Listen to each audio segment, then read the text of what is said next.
Breaking news చూస్తున్నాం. AP cabinet కీలక భేటీ కాబోతోంది. రాజధాని అమరావతి అభివృద్ధిపైన కీలక నిర్ణయాలు తీసుకోబోతోంది.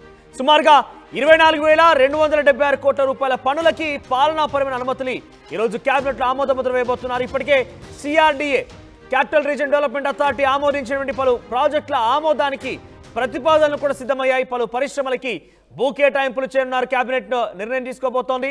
మంగళగిరి ఎయిమ్స్ కు మరో 10 ఎకరాల భూమిని అప్పచెప్పే విషయంలో కూడా రోజు కేబినెట్ లో చర్చించబోతున్నారు. కేబినెట్ భేటీలో రాజధాని అమరావతి కోసం పెద్ద ఎత్తున మరోసారి భేటీ కాబోతున్నారు. ఈ భేటీలో పలు కీలక అంశాలు చర్చించే అవకాశం కూడా ఉంది. రాజధాని నిర్మాణం కోసం చాలా వేగంగా చంద్రబాబు నాయుడు ప్రభుత్వంలో చాలా కీలకంగా ముందుకు వెళ్తూ చాలా సంచలన నిర్ణయాలు తీసుకుంటున్నారు. సిఆర్డీఏ ఆమోదించినటువంటి ఆ నిర్ణయాలపైన రోజు కేబినెట్ నిర్ణయం తీసుకోబోతోంది. పలు ప్రాజెక్టుల ప్రతిపాదనలు కూడా సిద్ధం చేసింది. పలు పరిశ్రమల బూట్ కేటాయింపుల పైన పెద్ద ఎత్తున నిర్ణయం తీసుకోబోతున్నారు. మరిన్ని అప్డేట్స్ మా సీనియర్ జర్నలిస్ట్ కృష్ణమోహన్ అందిస్తారు. కృష్ణమోహన్, సో కేబినెట్ లో రోజు ఎటువంటి చర్చకు వచ్చే అవకాశం ఉన్నాయి? ఏ నిర్ణయాలు తీసుకోబోతున్నారు? కీలకంగా రాజధాని నిర్మాణంలో ఈరోజు ఏ మేర చర్చ ఉండబోతోంది?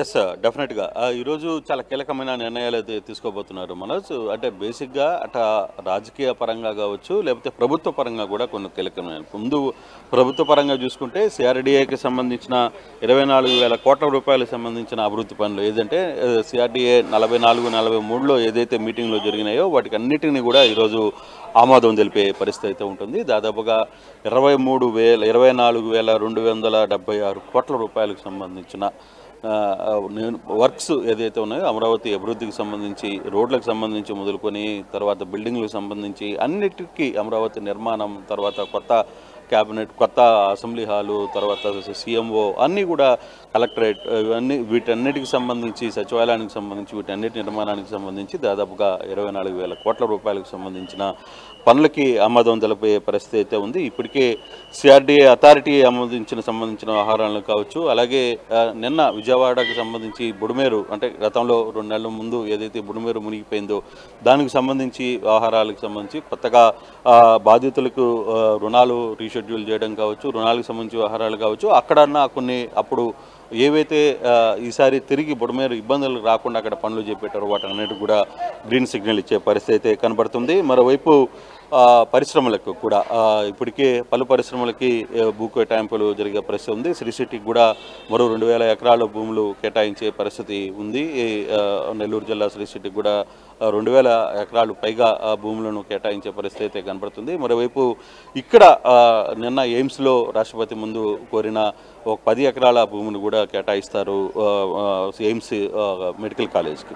అయితే మన పనితీరు ఇక్కడ ఇంకొక ఇష్యూ సంబంధించిన ఏంటంటే ఇప్పటికే పీడిఎస్ రైస్ ఏదైతే కాకినాడకు సంబంధించిన ఆహారంలో కొంత గందరగోళంగా ఉందో ఆ రైస్కి సంబంధించి, ఇది షిప్కి సంబంధించి ఇవన్నీ ఆహారాలను వీటి మీద ఒక కీలకమైన నిర్ణయం తీసుకునే దానికి పరిస్థితి ఉంది. పీడిఎస్ రైస్ ఎవరైనా బయటికి తరలించే ప్రయత్నం చేస్తే ఇటీవల కాలంలో పేరుని నాని ఈ ఇష్యూలో కూడా దొరికారు. దాదాపుగా 1,70,00,000 రూపాయలు ఫైన్ వేస్తే దాన్ని కూడా ఆయన అఫీషియల్గా పే చేసిన నేపథ్యం మనం చూసాం. సో ఇవన్నీ కూడా కొంత వాటికి సంబంధించి ఏ విధంగా వీళ్ళ మీద చర్యలు తీసుకోవాలి. ఇప్పటికే నిన్న కాకినాడ కలెక్టర్ చాలా క్లియర్గా చెప్పారు, దాదాపుగా 1,400 టన్నుల బియ్యం షిప్లో నుంచి తీసుకుని రావాల్సిన పరిస్థితి అయితే ఉంది, వెనక్కి తీసుకుని వస్తామని. సో వీటన్నిటికి కూడా సంబంధించిన పరిస్థితి. మరోవైపు కేంద్రం కూడా ఒక లేఖ రాసింది, అంటే ఇతర దేశాలకు సంబంధించి ఉన్న ఒప్పందాలకు సంబంధించి మనం కాస్త ఆచితూచి అడుగులు వేయాల్సిన పరిస్థితి ఉందన్న నేపథ్యంలో దానికి సంబంధించి కూడా కొంత చర్చ జరిగే పరిస్థితి అయితే కనపడుతుంది. అలాగే రాష్ట్రానికి వస్తున్న పెట్టుబడులకు సంబంధించి గూగుల్ వైజాగ్లో రాబోతుంది. గూగుల్కి సంబంధించి వాళ్ళకి భూమి ఏం కేటాయించాలి దానికి సంబంధించిన కూడా కొంత చర్చ అయితే జరగబోతుంది. మరోవైపు సోషల్ మీడియాలో జరుగుతున్న దాడులకు సంబంధించి వ్యవహారం మీద కూడా కొంత సీరియస్గా ఈరోజు డిస్కషన్ అయితే పెడతారు.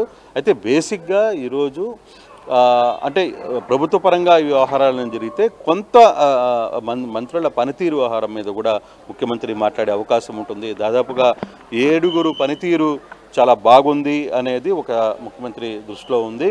మిగతా ఒక 4 పరిస్థితి బాగలేదు అనేది ముఖ్యమంత్రి ఆశిస్తున్నారు. వాళ్ళ పనితీరును తిరిగి పూర్తి స్థాయిలో మెరుగుపరిచేందుకు ముఖ్యమంత్రి మాట్లాడతారు అనేది కూడా కొంత సబ్జెక్ట్ అయితే తెలుస్తుంది. ఈ 7 పనితీరు బాగున్న వాళ్ళలో 7 మంది దాదాపుగా పవన్ కళ్యాణ్, నారా లోకేష్, మంత్రి నారాయణ, తర్వాత ఇతర మంత్రులు చాలామంది కూడా ఉన్న పరిస్థితి అయితే కనపడుతుంది. కొందరు మంత్రుల మీద శ్రీనివాస్ ఒకరు పనితీరు బాగుందని చెప్తున్నారు. సో ఇటువంటి సంబంధించిన వ్యవహారంలో కూడా కొంత అంటే ఆల్రెడీ క్యాబినెట్ అంశాలు పూర్తయిన తర్వాత చివరిలో ముఖ్యమంత్రి దీనికి సంబంధించి కూడా కొన్ని నిర్ణయాలు తీసుకునే పరిస్థితి అయితే కనబడుతుంది. కానీ కొంత కీలకమైన డెసిషన్స్ ఈరోజు సిఆర్డీఏకి సంబంధించిన వ్యవహారం ఏదైతే ఉందో 24,000 కోట్ల అమరావతి పునర్నిర్మాణానికి సంబంధించి ఎంత యాక్టివ్గా ఈ వ్యవహారాన్ని ముందుకు తీసుకెళ్లాలన్న అంశం ఉందో దానికి అంతా కూడా యాక్టివ్గా ఉండాలి అనేది ముఖ్యమంత్రి చెప్తున్నారు. ఆ దిశగా కొన్ని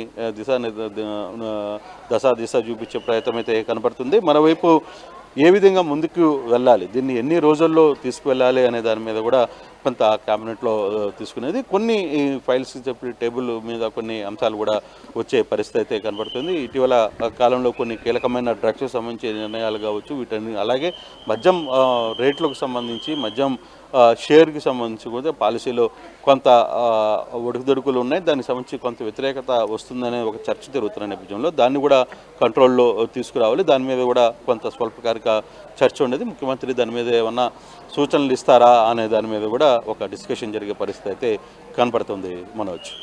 right, thank you Krishnamohan. So మొత్తం మీద క్యాబినెట్ భేటీలో పలు కీలక అంశాలు చర్చకు వచ్చే అవకాశం ఉంది. రాజధాని అమరావతి గురించి ప్రధానంగా చర్చ, ఆ తర్వాత సివిల్ సప్లైకి సంబంధించి ఏదైతే కాకినాడ పోర్ట్లో ఆ షిప్లో స్టెల్లా షిప్లో ఉన్నటువంటి 1400 టన్నుల అటు పీడిఎస్ రైజ్కి సంబంధించి, ఆ తర్వాత కేంద్రం నుంచి వచ్చిన లేఖ గురించి ఇతరత్ర అంశాలన్నీ కూడా చర్చకు వచ్చే అవకాశం ఉంది. రాజకీయంగాను సోషల్ మీడియాలో టీడీపీ ప్రభుత్వాన్ని ఎక్కిపెట్టి చేస్తున్నటువంటి ఆ పోస్టులపైన వాటిపైన కూడా చర్చకు వచ్చే అవకాశం ఉంది. ఇక మంత్రివర్గంలో కొంతమందిని కీలకంగా తీసుకునే అవకాశం కూడా నేపథ్యంలో ఇటీవల కాలం రాజ్యసభ అన్ని అంశాలు కూడా రాజకీయంగా అటు సామాజికంగా సంక్షేమ పరంగా అన్ని అంశాలు తీసుకునే అవకాశం ఉంది. మరి ఈరోజు క్యాబినెట్లో రాజధానికి సంబంధించిన అంశంలో ఎటువంటి నిర్ణయం తీసుకుంటారో చూడాలి. సిఎంఆర్ ఇప్పుడు మన శ్రీకాకుళం జీటీ రోడ్ లో మరింత పెద్దగా మరింత విశాలంగా ప్రముఖ సినీ తార కుమారి శ్రీలీల గారిచే డిసెంబర్ 20న గొప్ప ప్రారంభం. మీరు రండి, నేను వస్తున్నా CMR shopping mall GT road Srikakulam. See you there. CMR shopping mall GT road Surya Mahal junction Srikakulam.